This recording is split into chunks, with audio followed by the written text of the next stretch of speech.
गुढीपाडव्याच्या शुभ दिवशी कोणी आपल्या वावरात आग लावली काय माहिती. आता तिकडे जाऊन बघावं म्हणलं, तिकडे माळेगावचा काळगावड्या आला होता. काळगावड्याचं दर्शन घेतलं मस्त पैकी. आता तुम्हाला जर काळगावड्याविषयी माहित असलं ना, नक्की कमेंट करून सांगा आपल्या पब्लिकला. आता आहे ना, सकाळ सकाळ प्रज्ञेश गुढीपाडव्याच्या हार्दिक शुभेच्छा गोल्याला म्हणत होता. मी म्हणायला गेलो, गडीने झोपूनच घेतलं. म्हणलं ह्यो जरा नाराज दिसतो, याला गाठी दिल्याशिवाय ह्यो काय म्हणायचं नाही आपल्याला.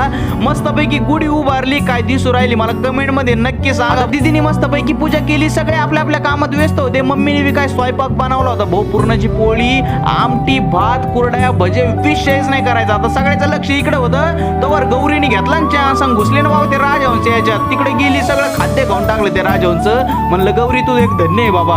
आता तिला बाहेर काढलं. प्रज्ञेश म्हणतो दाखव आता राजहंसला मी पाणी पाजतो. आणि ही कोणती स्टाईल म्हणलं भाऊ पाणी पाजायची. त्यांनी डायरेक्ट ते पाण्याच्या डबक्यात सोडून दिलं आणि ते मस्त पैकी पावायला लागलं. मी म्हणलं बरं आहे बाबा. नंतर कळालं वावरत आणि कोणतरी बांध पेटून दिला होता. म्हणलं बरं झालं बाबा. आता मराठी नवीन वर्ष तुम्हाला सगळ्यांना हार्दिक शुभेच्छा.